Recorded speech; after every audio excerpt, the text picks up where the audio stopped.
Good morning. Happy, smiley faces. Ready to listen? You know, I really thought this morning that since I had the last sermon was all questions, maybe this time I should just stand here and not say anything for 20 minutes and let you make up your own sermons. Then you could see that it's not as easy as it looks sometimes. Are you sick of football? Ready for it to be done? Me too. So I'm going to talk about football. Here is some football theology. Backfield in motion. That's making a trip to the restroom or the water fountain during the service. Bench warmer. Those who do not sing, pray, or work, and apparently they do nothing but sit. The blitz. The rush to the restaurants following the closing prayer. We don't have to do that for a few weeks. Blocking. That's those that stand in the church doorway talking and you can't get through. Extra point. That's what you receive when you tell the preacher he had a good sermon. Flex defense. It's the ability to allow absolutely nothing said during the sermon to affect your life. Halfback option. That's the decision of 50% of the congregation to skip the service. Illegal motion, leaving before the closing prayer. Instant replay. Preacher loses his notes, preaches last week's sermon. Quarterback sneak. A worshiper quietly gets up during the invitation and sneaks out of church ahead of everybody. Now that's not to be confused with the end run. Now that's getting out of church quickly without speaking to anybody. Staying in the pocket. That's what happens to your money. Sudden death. What happens to the attention span of the congregation if the preacher runs long? 2-minute warning from the preacher's perspective, church members taking a look at their watch right in front. 2-minute warning from your perspective, the point at which you realize the sermon's almost over, so you're getting your kids ready to go home. Wow, can we do better this next year? You know, I was supposed to preach last Sunday, so this is kind of a New Year's sermon. I ended up preaching it at Alwood, and I thought, hey, I'll recycle. Everybody's into recycling, right? So this is what I did last Sunday. So you are in the process of viewing recycling at its best or worst. You make up the decision. One of the many problems that we have when we come to self-improvement, because isn't that what all these goofy resolutions are supposed to be for? To make you better?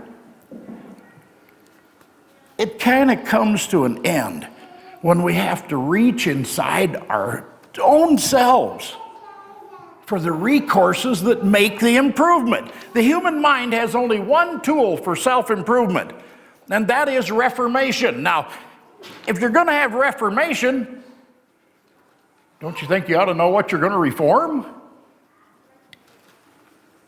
Therefore, we must look into our past life to see what we can reform. But with careful examination of our past, we find it's in pretty bad shape for most of us.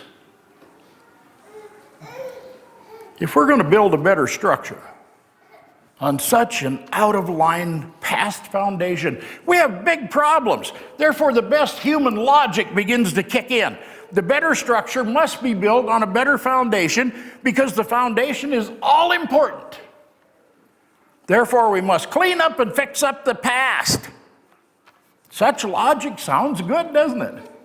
Makes good sense to the human mind, and as a matter of fact, it's the only sense that the human mind can foster in this matter. One of the many problems with such logic is you can't fix up the past. Even if your past is relatively good, from a human standpoint, there's no way that you can build a spiritual life on that relatively good foundation. Once an umpire called Babe Ruth out on strikes. Ruth made a humanist argument. Ruth based his reasoning on a fallacy, as humans mostly do. Ruth concluded that numbers equate as moral weight. And he said, there's 40,000 people here who know that last pitch was a ball. Tomato head. The umpire replied with measured stateliness. He said, maybe so, but the only opinion that counts is mine. Even though human logic would dictate something other than God's instructions, if we're to have the benefits of God's promises, we got to remember there's only one opinion that counts.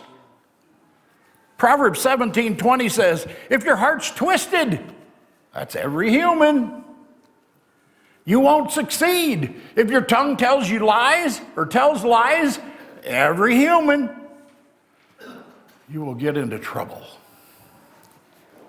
Everything a man does might seem right to him, but the Lord knows what he is thinking. Oh man, that's scary. Do what is right and fair. The Lord accepts that more than sacrifices. Proud eyes and a proud heart are the lamp of sinful people, but those things are evil. Now that's the plight of religious people who are trying to become spiritual by their own good deeds, striving to become more like God, using only the internal resources of the human heart. It simply makes a deceitful heart even more deceitful. A perverse heart more perverse, even though to another deceitful and perverse heart, it may be seen as a spiritual act. All this self-inspection and examination of the past in order to bring spirituality to the future simply brings greater and greater self-centeredness. Great self-centeredness may bring a more religious look, but it takes a person further and further away from anything that's really spiritual. When mankind finally realizes they cannot spiritually improve the future by inspecting the past, humans often take one of three actions or a combination of all three of these. Number one, bring others down to your level by any means possible. Number two, elevate themselves in the opinion of others by false and phony actions. Number three, try to destroy the other by any means available. Now that's the human method. It's the human method in the church, human method in the home, human method at government, human method when kids are playing. However, God does have a method of making a believer more and more like him. Thank goodness. Make us spiritual. This method of God's does require our involvement. God's method does require that we do certain things, but those actions do not make us spiritual. The human actions required by God only make it possible for God to work in our lives to bring spirituality. Philippians, brothers and sisters, I don't consider that I've taken hold of it yet. But here's one thing I do. I forget what's behind me. I push hard toward what's ahead of me. Wow! Now God's telling us to forget what's behind? Why? When he had been just saying, don't forget. Wow. Deuteronomy 4:9 says, don't be careless. Instead, be very careful. Don't forget the things your eyes have seen. As long as you live, don't let them slip from your mind. Teach them to your children and their children after them. And in James says, suppose you take a good look at the perfect law that gives freedom. You keep looking at it. You don't forget what you've heard, but you do what the law says. Then you'll be blessed in what you do. You know, when we look at these at face value, we begin to wonder, what's the matter, God? Why are you jumping back and forth? What's going on? It's because we don't have the translation that they originally spoke it in. In James, the word forget has the meaning of forgetting caused by negligence or lack of attention. A hearer characterized by neglectfulness. Now in Philippians, the same word forget has the meaning of this, to put out of mind by lack of use. There's a big difference between those two. By the lack of constant attention, to escape notice willfully. Only God can forget. Is he old and that's why he forgets? No. He forgets why? Because Jesus hung on that cross.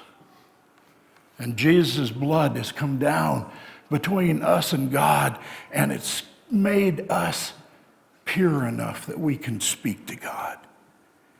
And God's not asking us to have the past taken from our memory. I wonder if we could do that through shock treatment. You think so? Get rid of what we remember? Sometimes it's really bad stuff. The past is to be put aside, though, with a willful act, in that we don't give constant attention to it.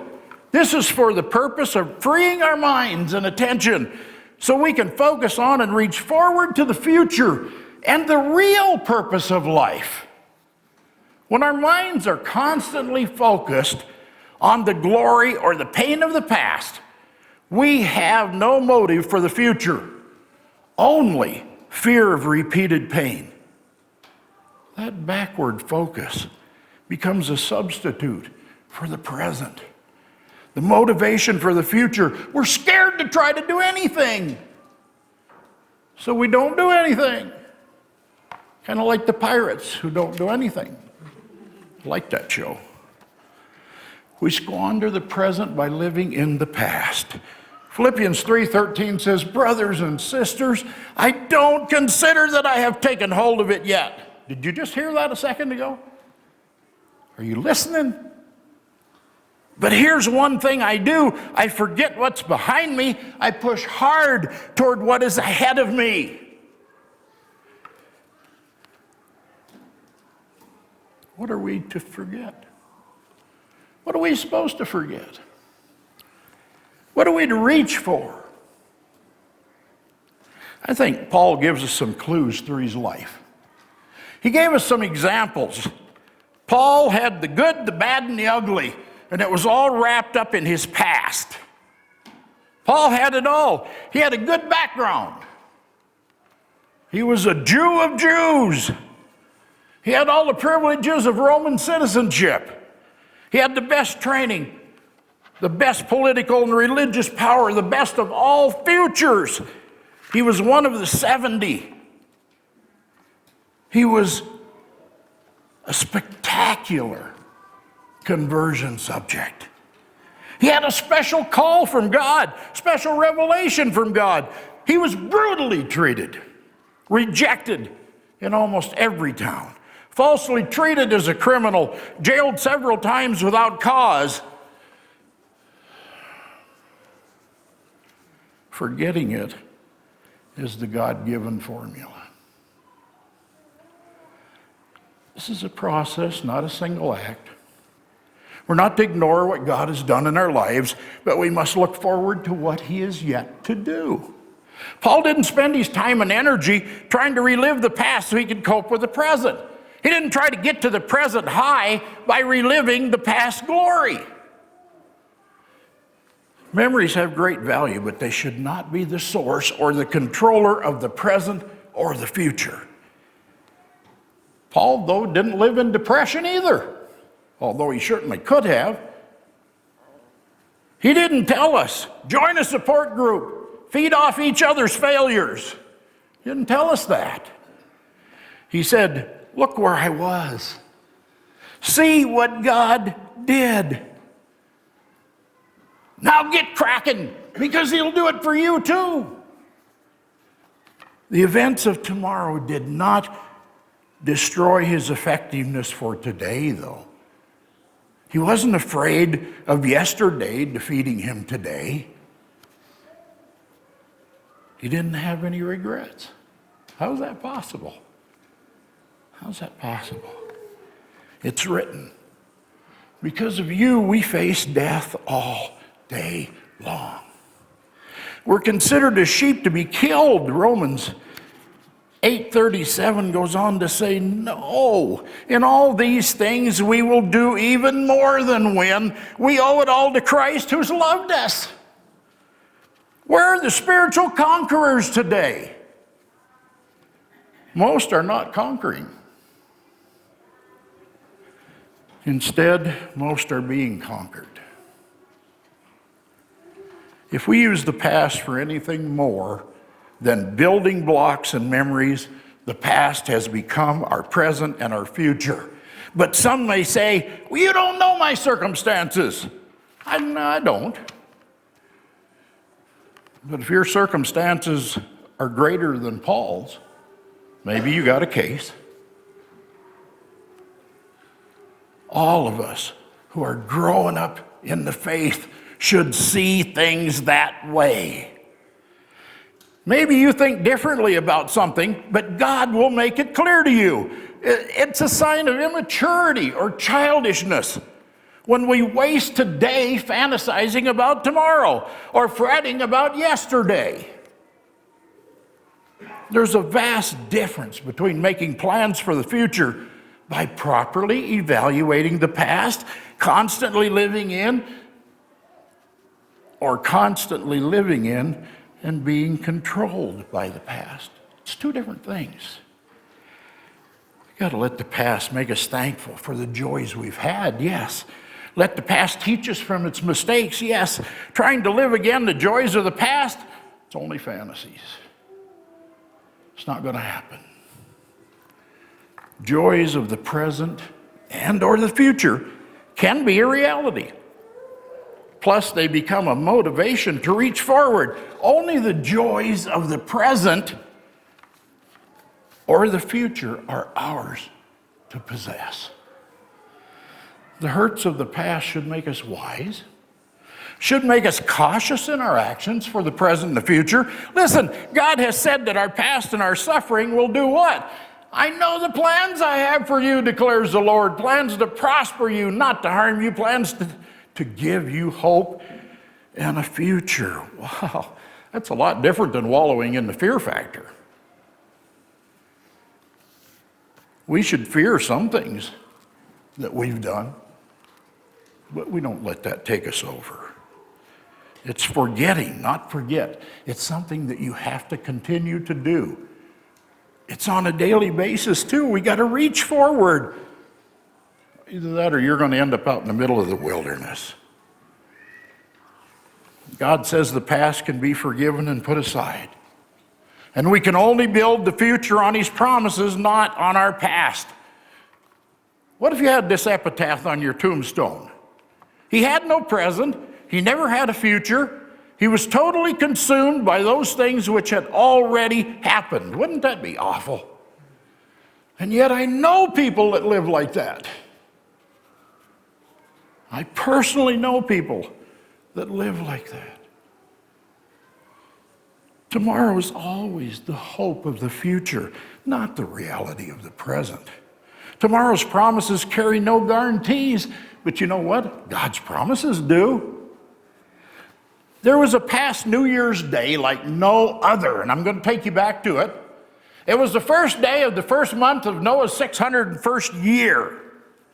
The water had dried up from the earth, And then Noah removed the covering from the ark. He saw that the surface of the ground was dry.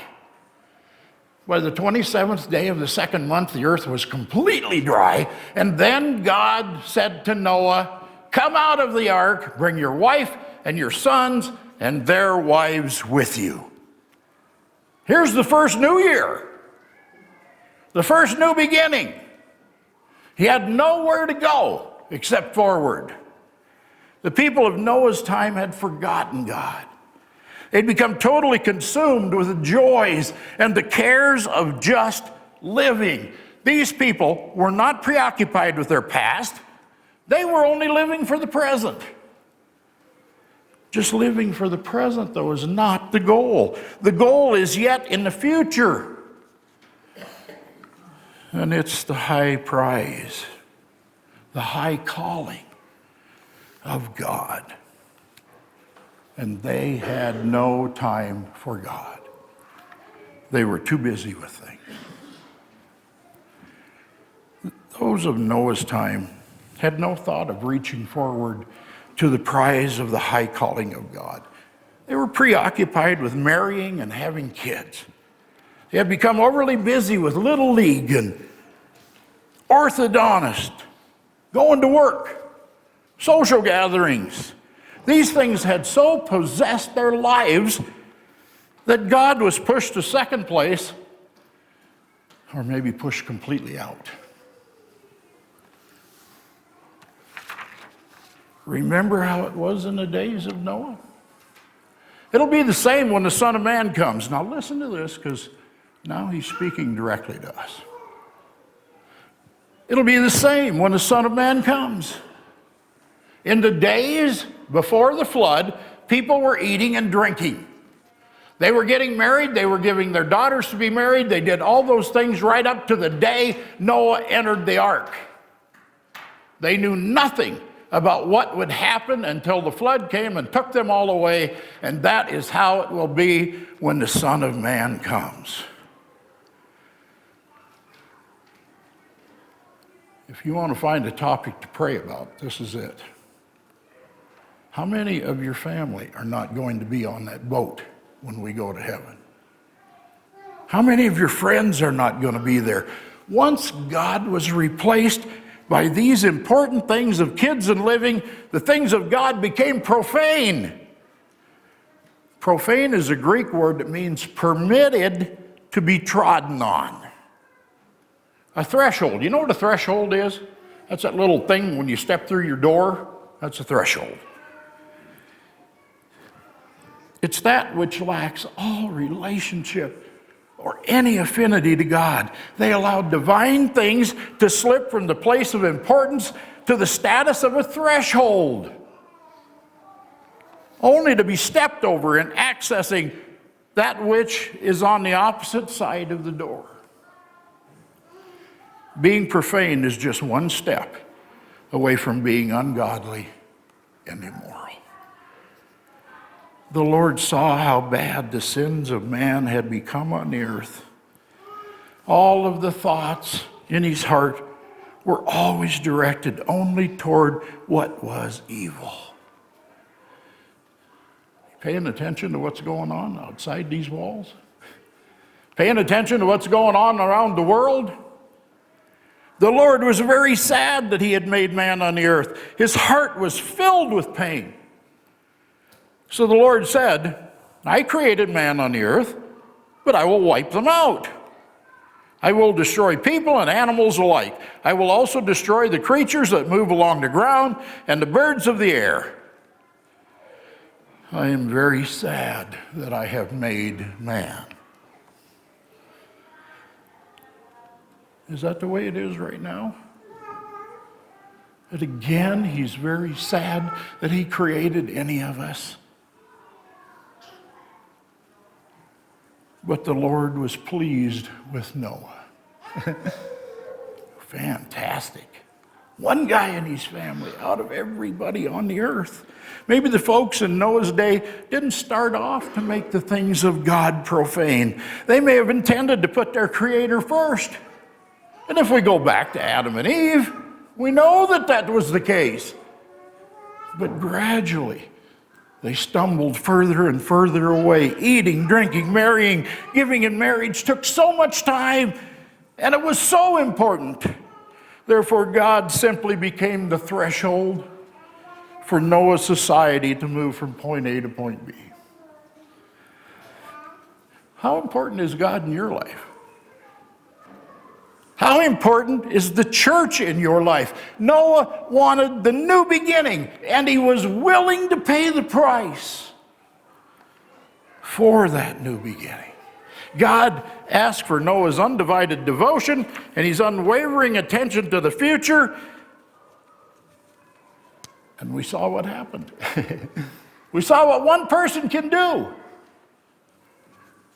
We saw that Noah's reaching to the future was evidenced by the way he lived in the present. Noah had faith. So he built an ark to save his family. Boy, that's quite an anticlimactic statement, isn't it? He built an ark. Put up the next slide. This is what he did. In 1 year, how many board feet did he nail together? How many things did they have to hew out of trees to make that thing? Do you think he went down to Joe's lumber yard? I suppose it's possible he could have found some things somewhere else. But God told him to build the ark. Back up to the verse again. He built it because of his great respect for God. If God asked us to build an ark, what would we think? You're nuts! I can't do that. Did it say that Noah was a carpenter? Not anywhere that I've ever read. He might have been the accountant. Who knows? But when God said do it, he did it. God had warned him about things that could not yet be seen. And he's warned us that the days of the coming of the Son of Man will be exactly like it was in Noah's day. And if we're blind, we're not going to see it. But if we just open our eyes, it's everywhere. Because of his faith, he showed the world that it was guilty. Because of his faith, he was considered right with God. God didn't ask Noah to live in the world, to show him what a great man he was so that he could lead them to Christ. It wasn't just like magic. Oh man, that Noah, he's a religious guy. Maybe I ought to be like him. He didn't do that. Instead, God said, let me give you a real challenge, like no other who's ever lived. Do something that no other has ever done. And in doing, you will save yourself and your family, and then you'll be a witness to the whole world. You know, Noah took a stand, committed himself to the work, whatever the work might be, and he followed through. I'm sure over that time that he was building this thing, he said, why me? Why me? What do you got against me that I have to work like this? Those other people are eating and drinking and they're marrying and they're giving in marriage and they're having fun. And I got 1 year to create this thing. They don't have to put up with the headache of an ark. I have all this stuff to do. I got to gather wood. I got to cut wood. I got to put timbers in place. I got to make tar and pitch, and I got to work at night, and I got to study the blueprints. And why can't I be like the other people and just have a little fun? I don't like being different. Those people think I'm strange. But Noah never stopped. He never listened to the pleas for social reform. I can guess that some came to him with, just think how much good you could do for the people if you'd quit building that dumb ark and just pay attention to the people. Have you ever thought what would happen if Noah had stopped the ark?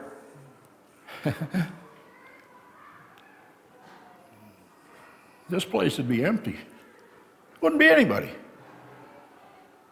unless God started over again from scratch, you and I would not be around.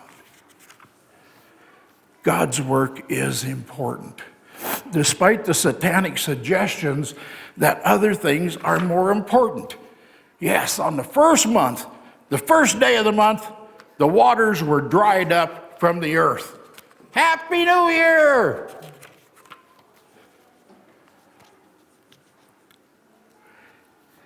But New Year's Day wouldn't have been had there been a man and a family who were committed to the task at hand.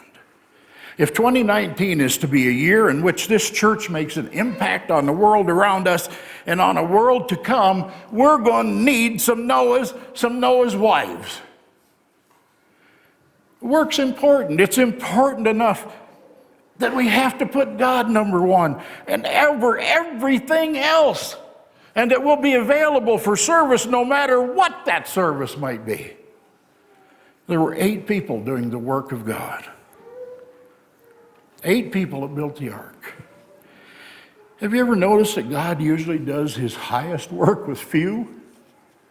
Have you ever noticed that? Rarely does it have anything to do with the masses.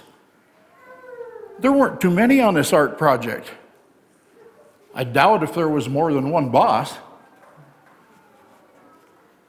And I don't mean Noah. I mean God. No, if there was a job to do, they all had to do it. Even if they had to cut the wood, shape the wood, spread the pitch, or clean up the mess when the animals got in there. Oof, nah. The position they held was not important. What was important was that the job got done on time, within budget. That was important, or all else would have been lost. All those ark builders had to be servants, not for glory, but for God and God alone, because God and the animals were going to be the only ones to see it happen. I don't know where this year is going to go. I don't know how you're going to be financially, physically, nationally, but wow, it's here whether we want it or not. God's directive for this earth is going to go on. Are you going to be a spectator in the stands of the world, or will you be an active participant carrying out what God asks you to do? Let's read this one last time. Brothers and sisters, I don't consider that I've taken hold of it yet. But here's the one thing I do. I forget what's behind me. I push hard toward what's ahead of me. I move on toward the goal to win the prize. And God has appointed me to win it. Put your own name in there. God has appointed you to win it. The heavenly prize is Christ Jesus himself. Well, today's the first day of the rest of your life, just like it was for Noah. It's a new year, new challenges, new things to do. And I leave you with this thought: if God's your co-pilot, you're in the wrong seat.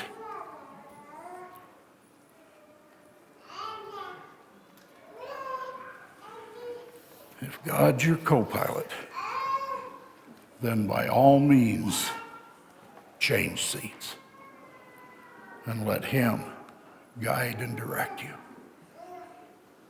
Let's pray. Father, we just thank you for the opportunity to be in your house. We thank you that not only is this an opportunity, but it's also a time of challenge so that we can get ready to get out into the world and do something more. Christ said in his own words that we would do more than he did. But are we? Father, only you can talk to our hearts. Only you can help us to know whether we're falling short or whether we're maintaining what we need to be doing for you. So I pray that this new year would be a year of inspiration, that this new year would be a year of stepping out in faith and doing things that you want us to do, and forgetting about what happened in the past and only looking forward to what could be happening in the future. if we work hard enough, long enough, and we love you enough. Today we just thank you for all you've done for us. We just praise you, and we praise you in the name of your Son, Jesus Christ. Amen.